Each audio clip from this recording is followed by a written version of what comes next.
இன்றே டவுன்லோட் செய்து உங்கள் ஃபேவரட் ஷோக்களை என்ஜாய் பண்ணுங்க. உங்களுடைய உணவு முறை என்ன?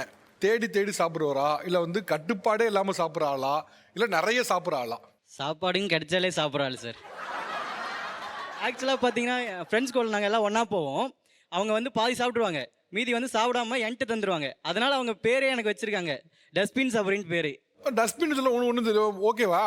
எனக்கு ஓகே இல்லை சார், நமக்கு சோறு கிடைக்குது அது போதும் சார்.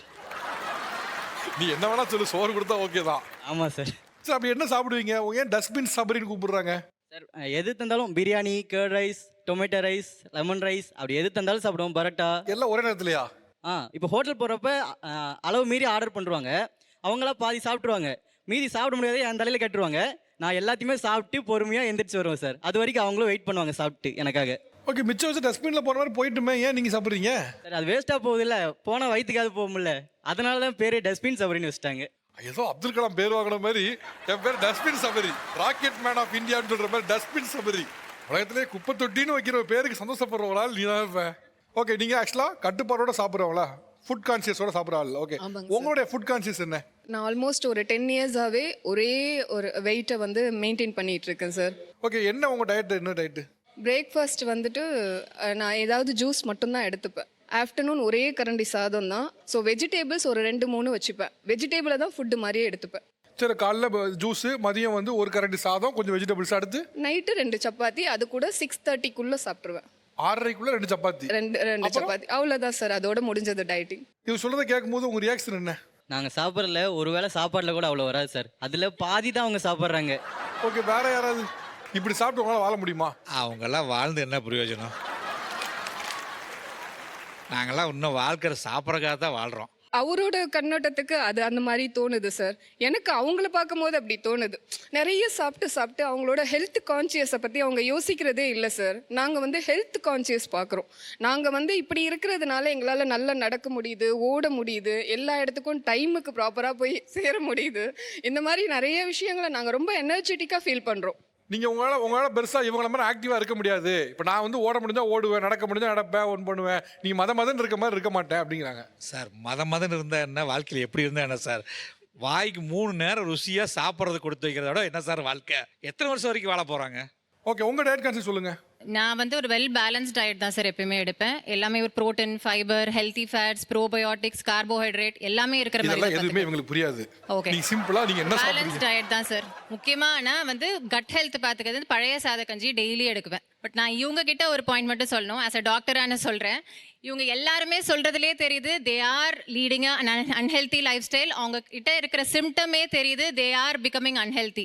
எப்போ நம்ம டஸ்ட்பினா நினைச்சுக்கிறோமோ that shows their insulin hormone is not functioning properly. Hormonal இம்பேலன்ஸ்க்கு போயிட்டாங்க. This is the first symptom. they'll crave for food. 2 biryani, 3 biryani, I am the dustbin, அது ஒரு ட்ரேட்மார்க்காக வச்சுக்குவாங்க. ஒரே ஒரு சேலஞ்ச் உங்க எல்லாருக்கும் நான் கொடுக்குறேன்.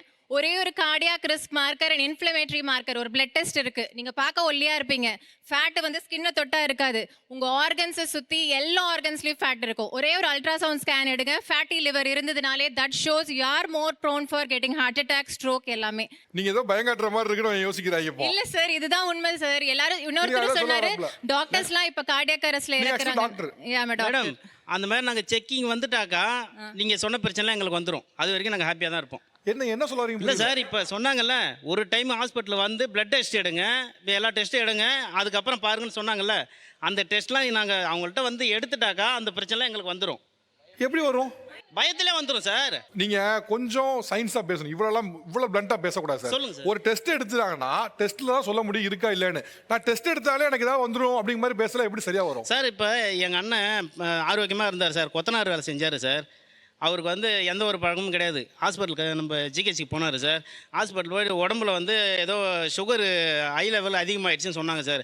அதில் வந்து ஏதோ இன்சுலின் சொல்லிட்டு அவராக போட்டுப்பார். இது எல்லாமே வந்து அந்த மாதிரி செக் பண்ண போனதுனால தான். அது வரைக்கும் அந்த ஆள் பாட்டுக்கு வேலைக்கு போவான், சம்பளம் தரணும், அந்த வீட்டில் உடம்பா சாயங்காலம் சரக்கு அடிச்சுட்டு பத்துருவான். நீங்கள் ஒரு டெஸ்ட் எடுக்குதுங்குது உங்களுக்கு ஒரு பிரச்சனை இருக்கா இல்லையா அப்படின்னு சொல்றதுக்கு தான். நான் டெஸ்ட் எடுக்கவே போக மாட்டேன், போனால் நீங்கள் ஏதோ சொல்லிடுவீங்க அப்படின்னு பயந்தோன்னா நம்மளே ஏமாத்திட்டு இருக்கோம்னு அர்த்தம். உதாரணத்துக்கு வச்சுக்கோம், யாரோ ஒருத்தருக்கு கேன்சர் இருக்குன்னு வச்சுக்கோம். ஓகேயா, அவர் டெஸ்ட் எடுக்காம இருந்தா அவர் கேன்சர் இல்லைன்னு ஆயிடாது. ஒருவேளை டெஸ்ட்டை முன்னாலே எடுத்திருந்தா ஸ்டேஜ் 2வா ஸ்டேஜ் 3 கண்டுபிடிச்சிருக்கலாம்.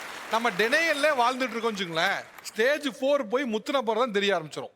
அதை செக் பண்ணி பயந்துன்னு இருக்கிறதே தெரியாமலே இருந்துட்டு போயிடலாமே. எனக்கு இந்த நோய் இருக்கு, நான் இருக்கிற வரைக்கும் ஜாலியாக நீங்க இருப்பேன். சொல்ல இது எவ்வளவு பெரிய முட்டாள்தனமா இருக்கு பாருங்க சார். ஏன் சார் என்னாச்சு? நீங்க யோசிச்சு பாருங்க சார், இப்போ ஒரு டெஸ்ட் எடுக்கிறோம், டெஸ்ட் எடுத்தது இருக்கா இல்லையான்னு சொல்றதை விட்டுட்டு நான் எடுக்கவே மாட்டேன் எப்படியே இருந்துட்டு போறேன் என்ன அர்த்தம்? இப்போ அதுதான் சார், உடம்புல ஏதாவது பிரச்சனை இருந்துட்டாக்கா டெஸ்ட் எடுக்கலாம் சார். நல்லா இருக்கிறோம் ஏன் போய் டெஸ்ட் எடுக்கணும்? உங்களுக்கு ஒரு பயம் இப்ப டெஸ்ட் எடுக்கிறதுக்கு. பிகாஸ் எனக்கு? கண்டிப்பா நான் அடிச்சு சொல்லுவேன், உங்களுக்கு கண்டிப்பா உங்களுக்கு கார்டியாக் ரிஸ்க் மார்க்கர்ஸ் அதிகமா இருக்கு. உங்க அப்டமன் பார்த்தாலே எனக்கு தெரியுது. என்ன தெரியுது? உங்களுக்கு கண்டிப்பா அவனை இருக்கு. பார்த்து என்ன Organs தெரிஞ்சுக்கிட்டீங்க? சுத்தி ஃபேட் இருக்கு.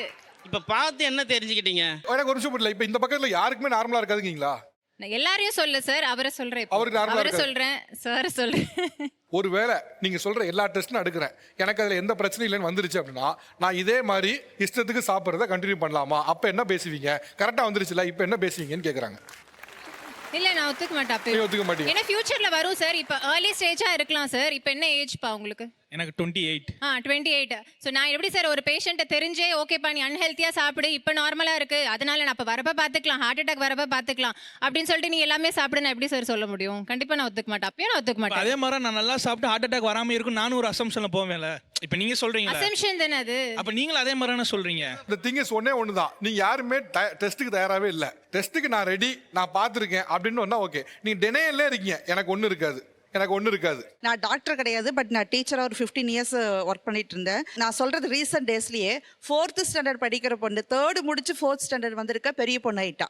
நான் கிளாஸ் டீச்சர் அவளுக்கு, சரிங்களா? அப்போ அந்த பொண்ணுக்கு வந்து நான் இதாயிட்டேன்னு கூட தெரியாது அந்த குழந்தைக்கு. அந்த மாதிரி சின்ன குழந்தை 3rd முடிச்சு 4th வந்து என்னங்க வயசு இருக்கு, 8 இல்லாட்டி 9 இருக்குங்களா, சரிங்களா? அந்த குழந்தைக்கு தெரியல. நான் பேரண்ட்ஸ் கூட ஃபோனை பண்ணி மேடம்கிட்ட பர்மிஷன் வாங்கிட்டு பேரண்ட்ஸுக்கு ஃபோன் பண்ணி பேரண்ட்ஸ் வந்து பிக்கப் பண்ணிட்டு போறாங்க. அந்த அம்மா அந்த குழந்தைய முதுகுல போட்டு அடிக்குது. இப்பவே உட்காந்துட்டியா முதுகுல அடிக்கிறாங்க. ஆனா அந்த குழந்தைய சமைச்சு சாப்பிடுறது கொடுக்கறது பேரண்ட்ஸ். அவங்களோட ஹிஸ்டரி எடுத்து பார்த்தா இந்த மாதிரி நீங்க அப்பவே சொன்னீங்களே எல்லா மெனு தான் அந்த குழந்தைக்கு அவங்க வீட்டில் செய்து கொடுக்குறது. நான் இதுக்கு நான் டைரியில் நோட்ஸ் எழுதி கொடுத்து அனுப்புவேன், நல்ல ஃபுட்டாக கொடுத்து அனுப்புவேங்க, நான் சாப்பிட வைக்கிறேன் அப்படின்னு. ஆனால் அவங்க சொல்கிறாங்க இல்லை இது கொடுத்தா தான் பிடிக்குது. ஏன்னா அவங்க வீட்டில் அப்படியே பழகிட்டாங்க அந்த குழந்தைகளுக்கு. ஸோ இது ஒன்று. அதுக்கப்புறம் பார்த்தீங்கன்னா 5th ஸ்டாண்டர்ட் வந்தாச்சுன்னா பாதி கிளாஸ் குழந்தைக்கு ஏஜ் அட்டன் பண்ணிடுறாங்க.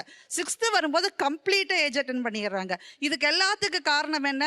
நம்மளோட லைஃப் ஸ்டைல் தான். ஸோ இது நம்ம கண்ணு முன்னாடி தெரிய ஒரு ரியாலிட்டியை நீங்கள் அக்செப்ட் பண்ணிக்கிறீங்களா இல்லையா? பிளட் டெஸ்ட் விட்டுருங்க, அதை எடுத்தா தான் உங்களுக்கு பயம். ஆனால் இது கண்ணு முன்னாடி தெரிகிறது ஒரு விஷயம் தானே சார். இப்போ 7th படிக்கிற அவங்க சொல்ற மாதிரி ஏஜ் எதுக்கு அட்டன் நீங்க பண்ணல. அவங்க இங்க கொடுத்துறீங்க? அவங்களும் இஷ்டத்துக்கு சாப்பிடுவாங்களா? ஆமா சார். நீங்க என்னவா சாப்பிடுவீங்க? சார் நான் வந்து நூடுல்ஸ் 2 டப்பா தந்தா கூட நான் திகட்டாம சாப்பிட்ருவேன் சார். ஓகே, வேற இது மாதிரி பெப்பர் சிக்கன் வந்து அப்பா வாங்கிட்டு வருவாங்க.